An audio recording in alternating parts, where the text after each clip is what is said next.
Here's the Martian from outer space coming to visit us.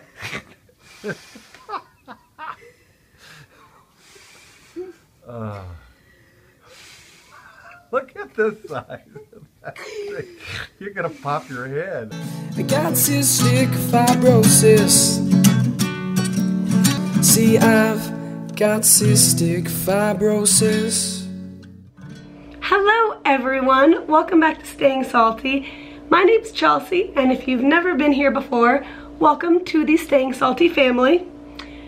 Clearly by the title, you already know that this week's topic is siblings and cystic fibrosis. Now, beyond the obvious reason to do this, which is having a sibling with a chronic illness is a big deal, one of the main reasons we wanted to do this topic is because it is such a talked about topic within the CF community.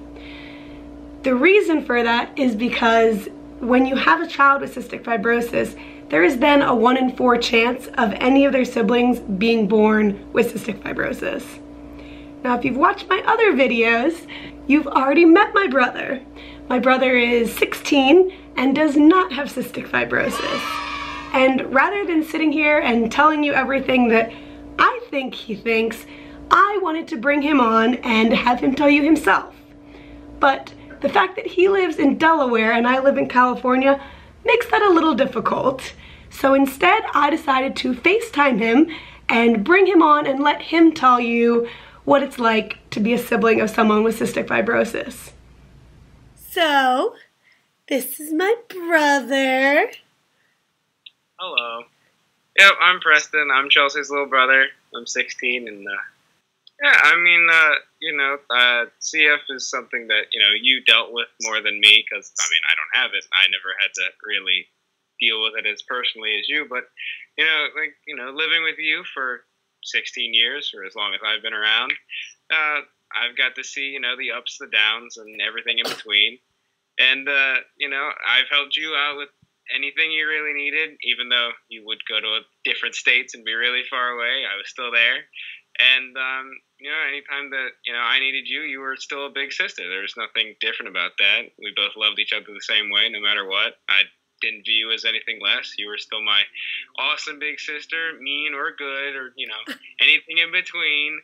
But, there was nothing different about you that I could tell. You were just, there for me when I needed you, and I helped you out with anything you really needed with your CF. And do you know when you first realized what CF was, like how it made me different?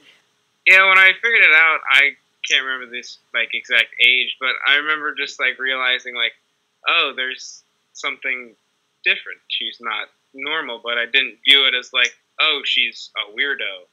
Stay away. It was more oh, she's special, but she's still my big sister, and there's nothing different about that. Loved her the same. Well, I was obviously pretty healthy for most of my life. Once I got to college was when I started getting really sick. What were the thoughts that you started having once you realized how severe and how, impactful CF can be on someone's life? Well, yeah, when I'd see you, I'd come visit you in the hospital and see the, severity of what actual, CF is and how it could actually, really affect you in a negative way. I looked at it as, it's something that you go through, and I can't really understand that aspect, but I was there, if you needed anything, I was there to help you, especially when I got to push your little IV pole around the hospital and your little walks. That was always fun. I mean, it hit me not as hard as I think as it should, like some people. I kind of took it as, if you can go through that, I can go through literally anything, because you were one of the type of the people just never complain about anything in that spectrum. You just toughed it out and just went through it as well as you can. Do you ever feel, negatively the fact that I have CF? Do you feel left out or forgotten about because there's so much attention on my CF sometimes? No, I feel as if we don't try and exclude. I'm not excluded in the family. I feel like your disease is kind of like a family thing. We all help you together. It's not oh, Chelsea's the special child, we need to help her with everything. It's like, oh, as a family, let's, make sure that everything for her is okay, but let's not forget, like, I'm here, and Yeah. I have things. Well, do you have any thoughts on the fact that, both of us had the same chances of having CF, but I do and you don't? Do you ever think about anything like that? I never really considered that, like, because, that wouldn't have been my choice. Like, if it was your choice, I think you take no, I don't want CF. Because I know speaking about a lot of parents out there that don't want to have a second kid, worried if that person doesn't have cystic fibrosis, they're going to feel either left out or it's going to create some weird tension between the siblings that one person has it and one person doesn't. But I don't think we've ever had that. No, I don't think we ever had that problem. We'd have tension, but it'd just be normal sibling tension. Yeah, there was tension. It just never revolved around CF. No, not really. It was just stupid sibling fighting. I just viewed it as like, oh, it's something she had. I don't. I was like, you're tiny and I'm tall. That's what I have. Exactly. Is there any advice that you would give to someone who has a brother or a sister with cystic fibrosis? Like, what do you think is important for you being a sibling? For me, being a sibling of someone with CF, my only advice would just, be there for your brother or sister that has CF. Just always be open and, like, let them talk to you about anything. And, just know that they're not different. They're your sibling, too, no matter, like, what's wrong with them. They're going to love you the same. There's nothing different about that. And they're there. They're a normal sibling. I don't see anything. There's no difference I see in you than if you didn't have CF. You're still my sister no matter what's wrong with you. Can I bring up your Christmas letter? Yes, you can bring up my Christmas letter. Okay. I just had to jump in here and fill you guys in before Preston started talking to tell you guys what in the world the Christmas letter is, so you understand what we're talking about.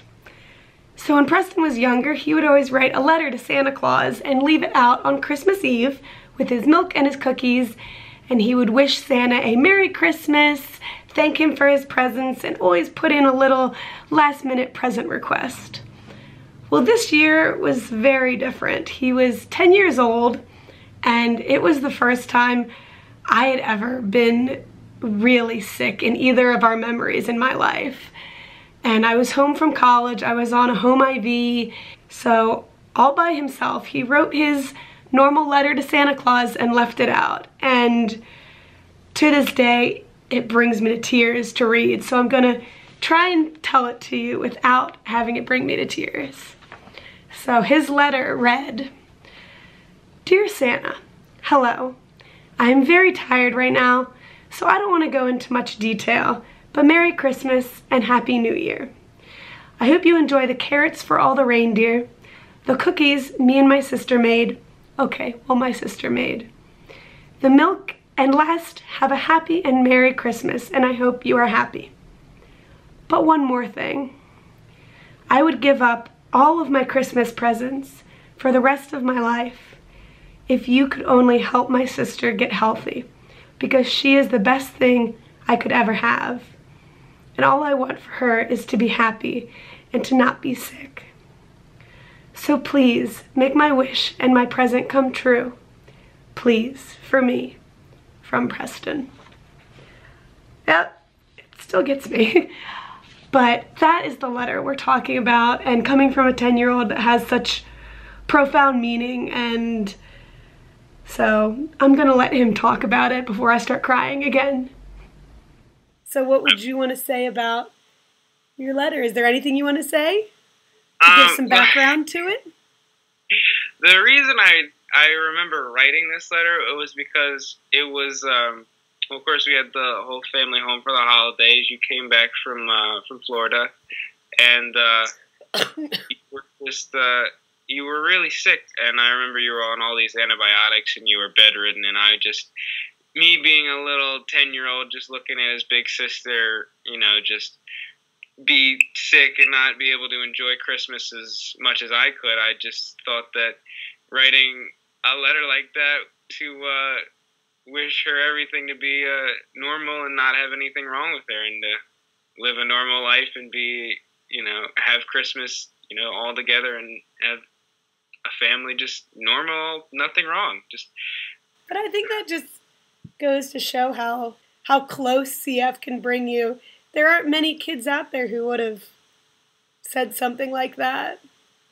And I think it gives both of us a different, value on what's important. And clearly at a very young age, you thought what was important was other people and not your presence. Is there anything you want to say before you sign off to the Staying Salty world? I think I covered most of the things. My big sister, just a great influence. Even though all this stuff she's doing with Staying Salty, it makes me a happy little brother. See her so excited to do something. Oh, look who's in the background! Who's in the background! I was going to speak up and go, hello. You can make an appearance too. I was just listening to what he had to say, and we're such a positive family, and I think a lot of the positive nature that comes from the family is what you do. Because you, like Preston was saying, you never complained. So when he was younger, he never really you were like a normal sister to him. Is that right, Preston? Mm-hmm. Yeah. And I don't think it really hit him until that one Christmas when you came back from college. You were healthy all the way up until college, and then it kind of hit him, and that was kind of neat the way he responded to it. Was so when you're asking, what does a sibling think? You set a different stage than a lot of other people because you don't ever complain. So we know most of the time we never even think we have the darn disease, right? Is that right, Preston? That's true. Remember he gave that speech at Tatnall about CF. I completely forgot about that. Yeah. That's pretty interesting. Yeah, the fact that he stood up there. It wasn't like he was ashamed or afraid. He was kind of, I don't know, you tell me, he was kind of proud of it. Say, hey, here's what my sister's got. And he wasn't ever hiding it. That was kind of cool. Yeah, you did your 8th grade speech to your whole class about me. Yeah, well, big star. This don't get away. He had a couple other topics, too. Did you want to add in anything about why, I told him about how, parents kind of shy away from having a second kid when they know that they can have another one with cystic fibrosis. Yeah, and that's really interesting because your doctor, Padman, was really encouraging for us to have another child. Mm-hmm. And it never entered my mind, oh God, let's don't have it. Because I wanted another child, hopefully a boy, a normal boy. Well, I got half of what I hoped for. But anyway, it was, that never crossed my mind. If he ended up having cystic fibrosis, then we dealt with it. That was kind of the way. But Padman, your doctor at AI, always encouraged us, have another child. So now that never entered my mind. But again, it was more of the fact that you were always so healthy, and you've always, and then when you started to get sick, even when you were sick, you were so positive. It wasn't like a drag on us. It wasn't it's there and you deal with it, so. It's not a death sentence. It's a hiccup in the road. Well, it's funny that you should say that because some people seem to hint to that death sentence, and to me, you turn it to a positive like you have so well in saying it really makes you appreciate each day of your life more than you normally would if you didn't have, a disease that could potentially shorten your life. I think it makes it better. And I said that in Colorado. I said it made me a better person. So, I don't know. That's all I got to say. Okay. All right. Well, now that we got Dad's point of view in there, too. Yeah. Well, thank you so much for helping me with my video and giving an amazing point of view from a sibling. Say bye to everyone. Bye. Well, you not only got to listen to Preston, but my dad as well, about what it's like to have someone with cystic fibrosis in your life. Now, clearly, as Preston's Christmas letter depicts, it's not all sunshine and roses. We have those dark times, we have those negative thoughts, and it gets to us sometimes. And it's completely natural to have those thoughts and feel those emotions, but you can't live there. And that's what our family's been very good at, is bringing each other out of those dark times and having hope together. And I think that's so important, because that's allowed Preston and I's relationship to grow without the hindrance of cystic fibrosis. I know I am extremely lucky to have such an amazing little brother that I do, and he supports me at all times, and he's so loving. Wasn't always like that. We are 8 years apart, so we did definitely have all of the fights like any other sibling. That's gonna happen, but nothing ever over cystic fibrosis. That just wasn't there. So I hope you guys enjoyed my video. Thank you all so much for watching, and I hope you guys made it this far. I'm sorry it's such a long video, but if you did like this video, give it a thumbs up and subscribe. I will put all the links to our social medias down below, as well as my contact info. So with all of this long video, I hope you guys have a great rest of your week, and don't forget to stay salty. So I'll see you guys next time. Bye.